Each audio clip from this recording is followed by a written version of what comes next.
तो गाइस जितने लोगों का ना माइलेज कमी का इशू मिल रहा है और जितने लोगों का जो मिसफायरिंग का इशू मिल रहा है, सबके लिए गुड न्यूज़ आ चुका है। जो मैंने बहुत पहले ही बताया था कि ये गुड न्यूज़ आने वाला है, जो कंपनी उसके ऊपर काम कर रहा है, तो फाइनली वो रिजल्ट आ गया है। जितने लोगों का ना मिस प्रॉब्लम चल रहा था, बाइक को जो मिस प्रॉब्लम आता है, गाड़ी इसमें रास्ते में ही बंद हो जाता है, झटका लेता है, तो ये वगैरह जो होते हैं ना, सब मिस प्रॉब्लम में आते हैं। और जितने लोगों का ऐसा रहता है ना कि बहुत तेल डालते रहते लेकिन माइलेज नहीं मिलता है, बहुत कम माइलेज मिलता है उनको, तो उनका भी जो रिजल्ट ना एक ही साथ में निकल के आ गया है।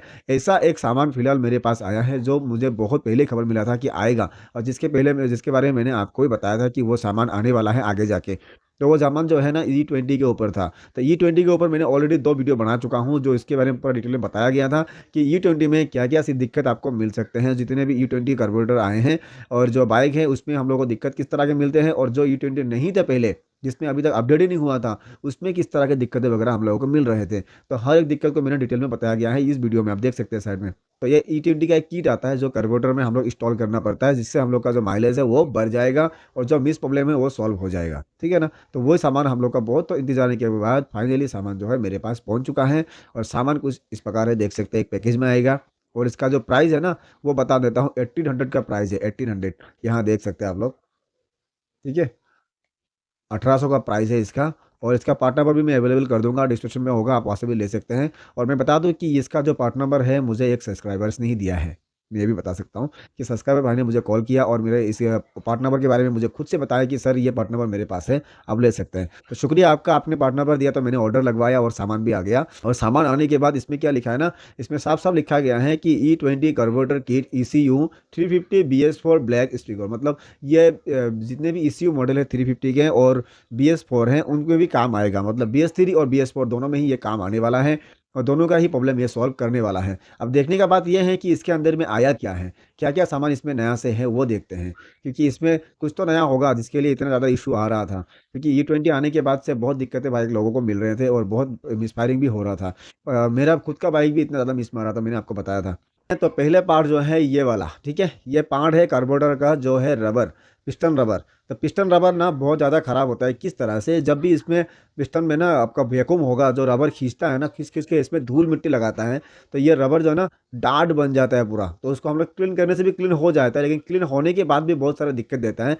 जैसे कि ये रबर फट जाता है या फिर ऑक्सीजन बढ़िया से खींच नहीं पाता, तो उस टाइम पे ना गाड़ी मिसफायरिंग होता है या फिर पिकअप बढ़िया नहीं होता। बहुत लोगों का क्या होता है, क्लच प्लेट वगैरह सही है लेकिन गाड़ी जो है पिकअप नहीं ले रहा है, ताकत नहीं मिल रहा है, तो ये दिक्कत से भी हो सकता है। इसको भी आप लोग चेक करवाइए। अगर ये सही है तो लगा लीजिए तब भी, क्योंकि किट में आया है तो अच्छा बात है लगाना।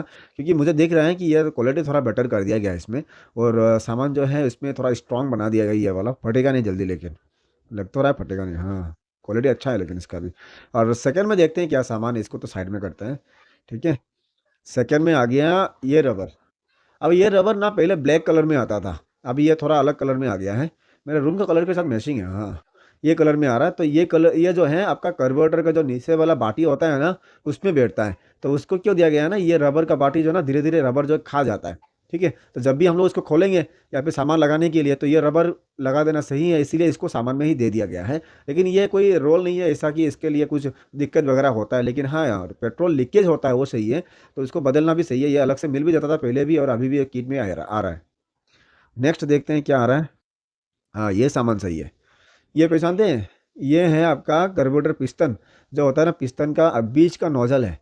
ये कहाँ जगह टच करेगा, जो कार्बोरेटर के अंदर में रहता है ना, आपका बड़ा वाला पिन जो रहता है ना, उसके अंदर में जाता है ये, जाके इसका पेट्रोल का सप्लाई या फिर ऑक्सीजन का सप्लाई को वो सही करता है, ठीक है। तो इसमें पहले जो ना ये नुकीला था, इसको थोड़ा सा सही कर दिया गया है क्वालिटी। और इसमें प्लास्टिक में भी आपका जो लॉक बनता था, वो लॉक को थोड़ा सा लंबा कर दिया गया है, इसमें भी चेंजिंग किया गया है। क्योंकि इसके ऊपर का एक वॉशर भी होना चाहिए, मेरे हिसाब से वॉशर इसमें नहीं दिया गया है, आपको शायद पुराना सा ही लगाना पड़ेगा।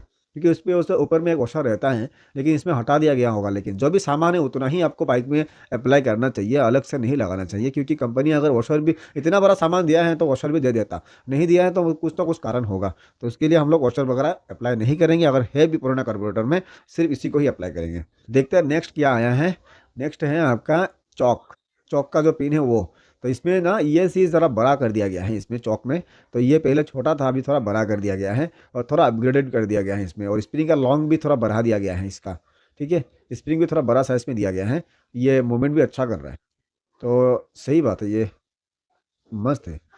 इसको लगाएंगे तो आपका चौक का भी झमेला जो है खत्म हो जाएगा। तो चौक क्यों यूज़ करना चाहिए ना, चौक के साथ एक बात आता है, बहुत लोग कहते हैं सुबह सुबह मुझे स्टार्ट करने में बहुत तकलीफ होता है बाइक, क्योंकि बहुत ज़्यादा किक मारना पड़ता है, खासकर ठंडे दिनों में। ठीक है, ठंडे दिनों में आपको ये चौक यूज़ करना है। तो चौक किस तरह से यूज़ करेंगे ना, बाइक स्टार्ट करने से पहले बाइक को ड्यूल स्टैंड ले लीजिए मॉर्निंग टाइम, और चौक को पूरा खींचिए बाहर की तरफ।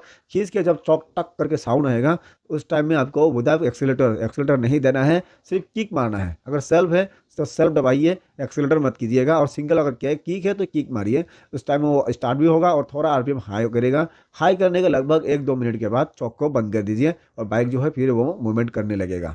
जो मिस मारता है ना सुबह सुबह धुप धाप वो नहीं करेगा। ठीक है, तो चौक यूज़ कीजिए। बहुत लोग चौक यूज़ ही नहीं करते, फिर चौक हार्ड बन जाता है, फिर वो कार्बोरेटर बदलना पड़ता है। तो चौक का आ गया। उसके बाद देखते हैं ट्रैक्टर के अंदर में जो पिन रहता है ना, एक छोटा वाला एक बड़ा वाला, तो बड़ा वाला पिन के ऊपर भी लगता है ये, तो इसको निकालेंगे तो निकल जाएगा। तो इसको निकाल के सिर्फ रिप्लेस करने के लिए बोला गया है, क्योंकि इसके अंदर का जो होल है ना उसको थोड़ा बड़ा कर दिया गया है पहले से ही, और इसको डिज़ाइन भी थोड़ा चेंज किया गया है। अंदर में ना आपका जो राउंड शेप है ना उसको थोड़ा बड़ा कर दिया गया है। मैं इसका फोटो दे दूंगा साइड में, आप लोग देख पाएंगे। ठीक है, तो इसको भी हम लोग रखते हैं साइड में।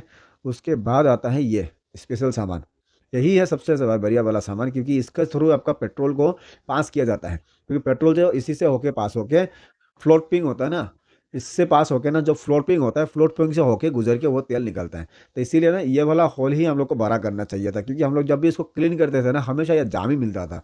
तो इसीलिए अभी अगर आप लोग देखेंगे ना डायरेक्टली उसका होल दिखता है, और इसके अंदर का जो होल था ना ये वाला साइड वाला, वो भी बहुत बढ़िया तरीके से दिख रहा है। मतलब होल थोड़ा सा बड़ा कर दिया गया है इसमें। बड़ा करने का भी रीज़न अच्छा ही है, क्योंकि पेट्रोल भी कम पिएगा, और आपका ये माइलेज भी अच्छा मिलेगा, और आपका दिक्कत भी नहीं होगा। चल गया, हर एक सामान आ गया। लास्ट में देखते हैं क्या है। ये हैं 3 ओरिंग। ठीक है, ये तीनों ओरिंग को भी हम लोग को रिप्लेस करना होगा। तो ये ओरिंग जो है आपके कार्बोरेटर के अंदर ही लगने वाले हैं, जो पहले शायद नहीं थे, अभी नए से अप्लाई करने वाले हैं, इसीलिए दिया गया है। और एक है हम लोग का ये जो पेट्रोल को रुकाने वाला, ये है हम लोग का फ्लोट पिंग। तो ये पेट्रोल को रोक के रखता है, तभी रखता है जब भी हम लोग का पेट्रोल कार्बोरेटर के अंदर फुल हो जाए। तो पेट्रोल जो है कार्बोरेटर के अंदर से टैंकी से तो आ रहा है ना, उस टाइम में अगर कार्बोरेटर में फुल हो जाएगा तो रोकने वाला काम यही करता है उस टाइम में। और पेट्रोल को वही रोक के रखता है कि जब तक कार्बोरेटर के अंदर का पेट्रोल खत्म ना हो तब तक ये पेट्रोल को आने नहीं देता। और जब पेट्रोल खत्म हो जाता है तो उस टाइम में ये पेट्रोल को आने देता है और बाइक को चलाने देता है। तो ये हम लोग का फ्लोटिंग है भी है। जो हम लोग को ओवरफ्लो मिल रहा था ना, ओवरफ्लो का इशू, पेट्रोल बहुत लीक होता है साइड स्टैंड रखने से, ये इशू इससे बंद हो जाएगा। तो फाइनली मुझे आइटम मिले हैं यहाँ पे 1 2 3 4 5 6 7 8 9 10 आइटम मिले हैं। 10 आइटम के आपका प्राइस कितना बन गया, 1800 रुपये। तो बहुत बढ़िया। और एक सामान भी दिया है यहाँ पे लास्ट में, जो है पूरा सामान अगर गाड़ी में लगाना हो गया, लगाने के बाद हम लोग को ये स्टिकर लगाना है अपने बाइक के टैंक के ऊपर। इसमें E20 का जो स्टिकर है वो भी दिया गया है। मतलब इसको लगा देंगे तो बाइक भी आपका E20 का बन जाएगा, यही बताया जा रहा है। तो पूरा सामान जो है पूरा 1800 के आसपास ही मिलता है। तो उसको लगाइए और बाइक को सही कर लीजिए, प्रॉब्लम सॉल्व कर लीजिए, मिस प्रॉब्लम सॉल्व कर लीजिए, माइलेज को सही कर लीजिए। बहुत लोगों का माइलेज इशू मिला था, तो मैं तो इसको जल्दी से जल्दी अप्लाई करने वाला हूँ अपने बाइक में, और करने के बाद जो रिजल्ट मिलेगा उसको आपको बताने वाला हूँ। मिलते हैं आपसे और एक कार्बोरेटर के साथ, कार्बोरेटर के अपडेट के साथ। ये वाला जो आपका वीडियो है वो आपको कैसा लगा कमेंट करके ज़रूर बताइएगा। वीडियो में मैंने हर एक पार्ट के बारे में बता दिया है, और कहाँ क्या क्या बैठेगा उसके बारे में बता दिया है। तो उसको भी आप लोग बैठा सकते हो तो बैठा लीजिए। अगर नहीं पता चल रहा है तो मुझे कमेंट कर दीजिएगा।